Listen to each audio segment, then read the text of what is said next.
I am Brigadier Vivek, advocate and a consumer activist. How does the timeshare industry work? The company running the timeshare resorts, let us say it has got 100 rooms spread all over. They have got 10 rooms in Kashmir, they have got 30 rooms in Darjeeling, they have got, let's say, 15 rooms in Kerala, and so on. In a year, there are only 52 weeks. And if they make a commitment of 1 week to every member, they can sell the membership only to 52 into 100. That is 5,200 members. So that is the peak of the occupancy which they reach. They are getting the entire amount upfront from all these 5,200 members.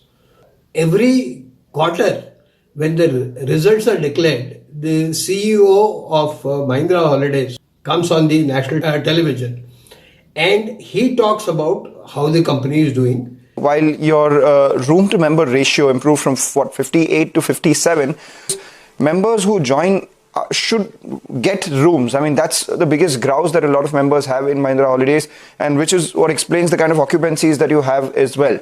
What is your target here? At what level will you be satisfied? I mean, is it 60, 65, 70, or are you looking at a much lower number, say 35, 40? The way to look at the overall rooms that we have now about 5,000, roughly 4,940 rooms. We have 282,000 members, and when we do a simple member to room ratio, you'll notice that it has become better at 57. And, despite that, our occupancies were 84%, which means rooms are available at any given point of time to all the members. Yes, sometimes the rooms may not be available in a particular resort, in a particular date, and you may not be even eligible because you may not even be coming in your season. So at an overall level, what we track is that do we have sufficient inventory to satisfy our member demand, which is rising. And I think 84% occupancy gives us significant headroom considering that we now have 4,940 rooms. And we believe that the way we have actually used the power of digital and analytics, and the moment a member comes into the website, there is always availability shown that what is available in the next 15 days, 30 days, and 45 days. We used to be at once upon a time at 69:1, which was bad in my view, because that creates lesser opportunities for members to get the bookings. And now we are at 57. Everybody doesn't holiday at the same time, and they don't holiday every year because they do try to sort of bunch together sometimes. So I think we are already in a very, very good spot in terms of member to room ratio. The ratio of the rooms vis-a-vis the members. What should be the ideal ratio? The ideal ratio or the max ratio is 52. If there are 100 rooms, it is non-negotiable that there will be only 52 weeks in a year. And it's very unlikely that your rooms will be available right throughout the year.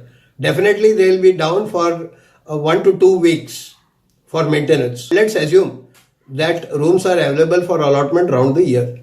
Still, with 100 rooms, you can sell the membership only to 5,200 members. Thus, if you divide the total members by the total rooms, you get a ratio of 52, which is the max ratio, and which should not exceed in any case. It can be lower than this.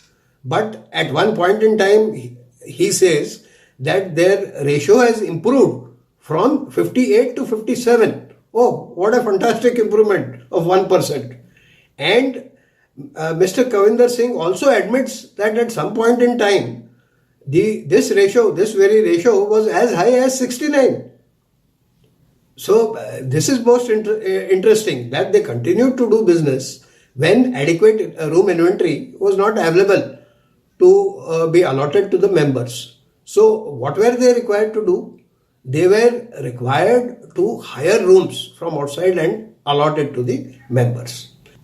If they say that the occupancy has not crossed 85%, how does it justify the waiting list which you see on the website? Ask any member today. The bookings open on 1st and 2nd of the month. Before you have got up at 6 o'clock in the morning and logged in, you already see a waiting list. Believe you me, it's worse than Tatkal bookings. If the occupancy is only 85%, how is this waiting list being justified? It is very obvious. Even a child will tell you that the entire inventory is not being offered for bookings. As far as the margins go, in our business, there are two things that we must keep in mind. When we drive customer acquisition, you know that our revenue gets pushed into the future. By the way, we added 144 crores to the deferred revenue for the full year basis, which means we pulled out lesser and we put in more, which is by about 244 crores. So our deferred revenue is growing, which means our balance sheet is getting stronger, which means more income in the future, more profits in the future. But however, what it does is that when you are going after the member additions, you could see lower profits or lower margins because your cost is loaded up front, but the revenue gets pushed into the future. But the other area where we do see sometimes, and this I'm talking about the PBT margin level, not at the EBITDA margin level, where when we accelerate our inventory additions, you do see the depreciation and financing costs coming in. You heard Mr. Kavinder Singh talking about the recognition of revenue. So what has happened? When a member has joined today, let's say today is 2023, he has joined today and he has paid you 25 years money in advance. So money for the next 24 years is kept with them and is being booked as and when the room is given to him. Right? So far so good. But what is he concealing here? Here what the company is doing is, the company is not talking about the rooms which have been already allotted to non-members. They are earning money from the member also. They are earning money from the non-member also. And then the member waits for 1 year, 2 years, 3 years, and the third year, when he is not again able to get a room of his choice, he has to perforce, surrender his inventory. And in such an occasion, how they are booking the revenue when the services have not been given? This is $1 million question which even the NFRA has asked them, and they are not able to answer the NFRA. The NFRA has given them 4 months to correct their accounts, and let's see what kind of correction they are going to do in the financials. And another thing which I think most of our so-called mutual fund pundits and analysts have missed, the financials which have been projected are entirely faulty. They give a totally false picture about the financials of the company. The only income to the company is from the members. And if you are simply collecting money on account of maintenance and diverting it into your regular profits, you know what kind of financials they have presented. So this is as regards the deferred recognition of revenue. And well, your occupancy, I think, for the past quarter was in the vicinity of around 84%. So could you tell us what's the number you're looking at going ahead? That's point number one. And member additions, what's the target? Where do you end FY24 at? All right. So the good part is that this occupancy that we delivered on 84% is on the back of about 1,200 rooms that we added over the last 2.5 years. So we have been brisker in our room additions. We are closing the year at 4,940 rooms. And despite that, the occupancy was 84%.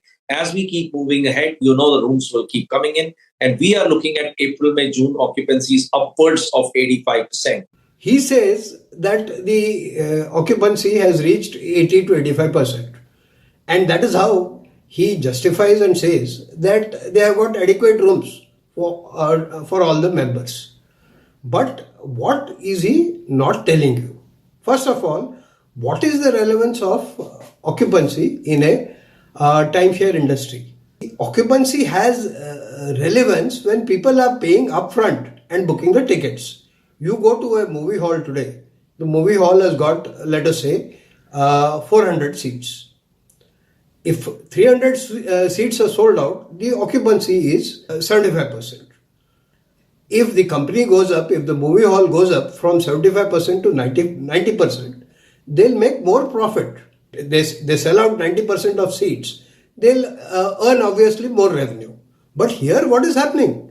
The entire room inventory is already sold out, prepaid.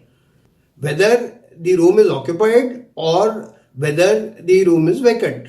Mahindra Holidays has already got its share of revenue when the member has paid them upfront for the next 25 years, not 1 or 2, but 25 years. He has already paid them, and occupancy has got no relevance whatsoever.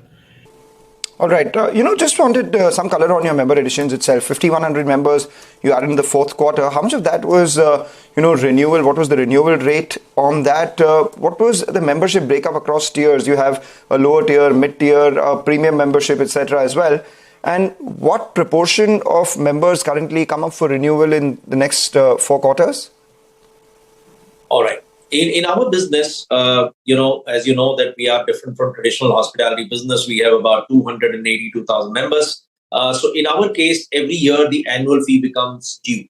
And different members, since they join at different periods of time, their annual fee becomes due at different points of time. So in terms of, we do not use the word renewal. We do see how many people are paying us the annual fee. Obviously, because you've seen the annual ASF income, which is also grown at a year level by about 17-18%. So we are seeing momentum in the annual fee collections as well. If I were to look at the overall numbers that we have delivered and the breakup there, the annual average unit realization, you may have noticed, has already gone up to 4.2 lakhs versus 3.4 last year, which means the mix is moving towards higher and middle tenure memberships. Of course, we do target millennials through the lower tenure memberships. So this average unit realization also includes a very significant momentum that we got in upgrades, which has gone up by 71%.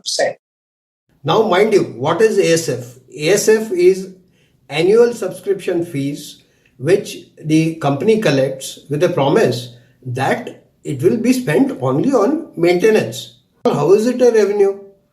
If you have collected some money to maintain your own resorts, you have not specified that it's an activity for profit.